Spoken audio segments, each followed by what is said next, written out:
अवधूत चिंतन श्री गुरुदेव दत्त. श्री स्वामी समर्थ. नमस्कार. मी पूजा आपल्या चॅनलवर तुम्हा सगळ्यांचं पुन्हा एकदा खूप खूप मनापासून स्वागत करते.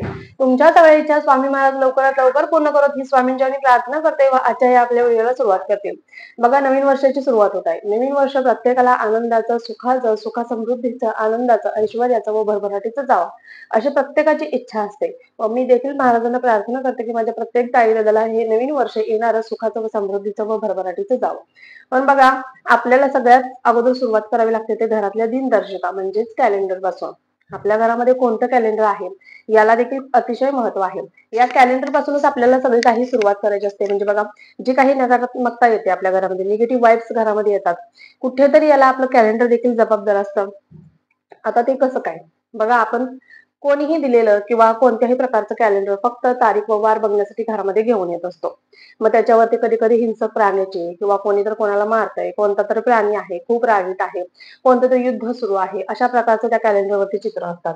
तर यामुळे देखील घरामध्ये निगेटिव्ह वाईब्स येतात, घरामध्ये चिडचिड व्हायला सुरुवात होते, भांडण सुरू व्हायला होते व घरातील व्यक्तींची प्रगती देखील खुंटायला सुरुवात होत असते. त्यामुळे अशा विचित्र प्रकारच्या चित्रांची कॅलेंडर्सची भेटतात, जी मिळतात. दोन्ही प्रकारचे कॅलेंडर म्हणजे याचं वेगळं त्याचं वेगळं अशा पद्धतीने वेगवेगळे कॅलेंडर्स मिळतात आणि तशा पद्धतीचे कॅलेंडर्स आपण विकत घेत असतो. त्याच्यावरती अशा प्रकारचे चित्र असतात.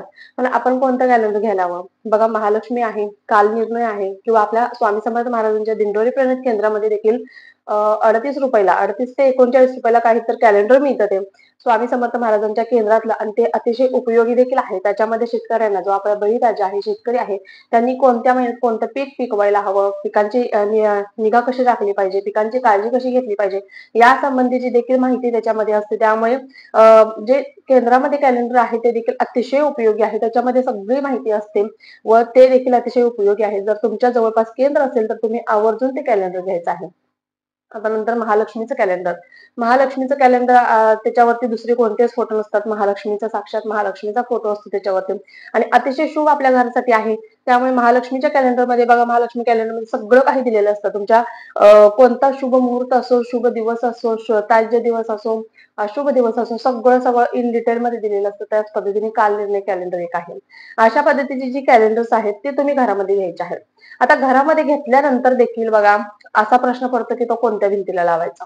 आता असे देखील आपले भरपूर अशी लोक आहेत जी कुठेही कॅलेंडर लावतात, म्हणजे त्याला दिशा वगैरे काहीच नसतं. आता दरवाजा उघडला, मुख्य प्रवेशद्वार उघडलं, त्या दरवाजाच्या मागे सगळं असं एक अँगल लावलेलं असतं, त्याच्या मागे सगळे कपडे अडकवलेले असतात, तिथेच कुठेतरी कोपऱ्यात तुम्ही ते कॅलेंडर अडकवलेलं असतं किंवा त्याच्या मागच्या भिंतीला चिटकवून टाकलेलं असतं किंवा अडकवलेलं असतं, म्हणजे दरवाजाच्या मागे. हे अत्यंत चुकीचं आहे, कारण त्याच्यावरती बघा, एक प्रकारे आपल्या देवीचे फोटो असतात, महाराजांचा फोटो असतो किंवा अन्य कोणत्याही तुम्ही कॅलेंडर घेत असाल देवांचे फोटो असतात त्याच्यावरती. आणि बघा, आपण कॅलेंडर जरी घेतलं तर त्याच्यावरती हिरवा निसर्ग असावा किंवा शांत पाणी वाहतंय असं असावं. अशा पद्धतीची जर जी कॅलेंडर्स मिळतात, इंग्लिश कॅलेंडर्स वगैरे असतील, ते जरी घेतले तरी चालतील. फक्त हिंसक प्राणी, युद्ध वगैरे चालू आहे, हा प्राणी त्याला मारतोय, अशा पद्धतीचे नकारात्मक ऊर्जा आपल्या घरामध्ये घेऊन येतील अशा पद्धतीचे कॅलेंडर्स आणू नका. आणि कॅलेंडर्स आणल्यानंतर त्याची योग्य दिशा कोणती हे याला देखील महत्व आहे. ज्या प्रकारे घड्याळाला महत्व आहे त्याच प्रकारे कॅलेंडरला, दिनदर्शिकेला देखील अतिशय महत्व आहे. आता कॅलेंडर घेतल्यानंतर कॅलेंडरची जी योग्य दिशा आहे ती देखील आपल्याला माहित असायला हवी.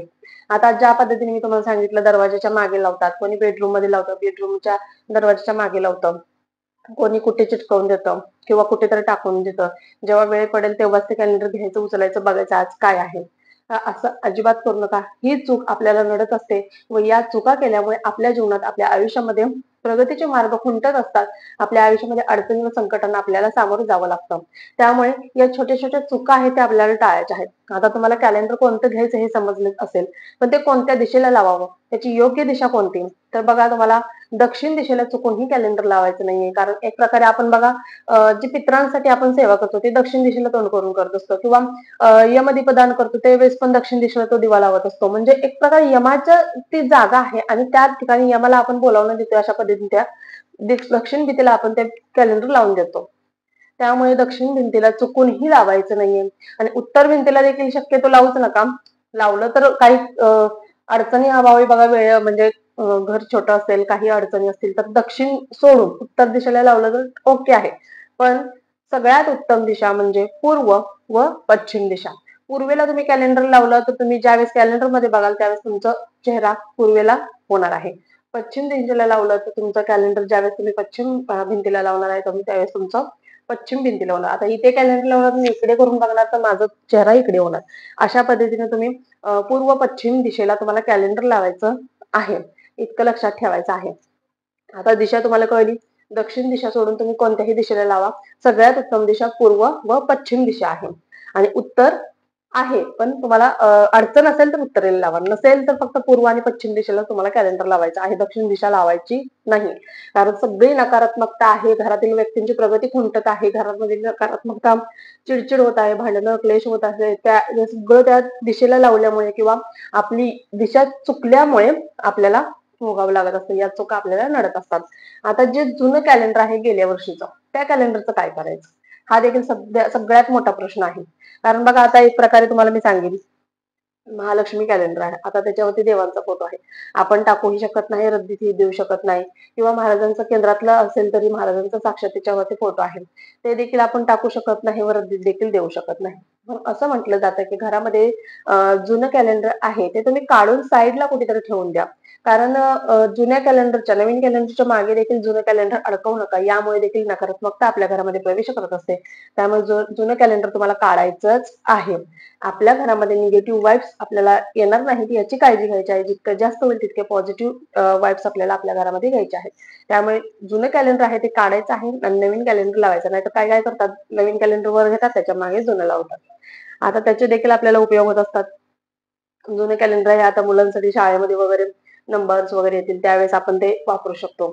कोणी कोणी रद्दीत देतं, काय करतं, पण तुम्ही एका साईडला जरी ठेवले तरी देखील चालतील. फक्त तुम्ही त्या कॅलेंडरच्या मागे ठेवू नका, दुसरीकडे साईडला काढून ठेवायचं आहे. याची आपल्याला दक्षता घ्यायची आहे. त्यामुळे जुन्या कॅलेंडरचं काय करायचं, फेकून वगैरे देऊ नका कचऱ्यामध्ये. याची दक्षता घ्या. कारण त्याच्यामध्ये एक प्रकारे माता लक्ष्मीचा फोटो आहे. त्याच पद्धतीने जर केंद्रातलं असेल तर महाराजांचा फोटो आहे. आपण काहीच करू शकत नाही. रद्दीत दिलं तर त्याचं काय करणार ते? रद्दीत दिलं तर ते फाडूनच टाकणार आहेत. तुमची इच्छा, तुम्हाला जर रद्दीत द्यायचं असेल तर तुम्ही देऊ शकता. यात काही हरकत नाहीये. पण एवढी दक्षता घ्या की ते कचऱ्यात वगैरे फेकून देऊ नका. फक्त घरामध्ये ते अडकवू नका. ते दुसऱ्या बाजूला सेफ ठिकाणी तुम्ही ठेवून द्यायचं आहे. अशा पद्धतीने तुम्हाला कळलंच असेल कॅलेंडरची दिशा कोणती आहे, दिशा कोणत्या कोणत्या दिशेला लावायचं आहे, योग्य दिशा निवडायची आहे. कॅलेंडर आपल्या घरामध्ये आणल्यानंतर पुढे अजून काय करायचं यासंबंधीचा व्हिडिओ आपल्या चॅनलवर लवकरच येणार आहे. त्याचबरोबर तुम्हाला हे नवीन वर्ष सुखाचं, समृद्धीचं व आनंदाचं जावं ही स्वामींच्यांनी प्रार्थना करते. व्हिडिओ आवडला असल्यास व्हिडिओला लाईक करा, शेअर करा, सबस्क्राईब करा. पुन्हा एकदा भेटू अशाच एका नवीन व्हिडिओ सोबत. तोपर्यंत झालेली सेवा स्वामींच्यांनी रुजू करते. श्री स्वामी समर्थ. धन्यवाद.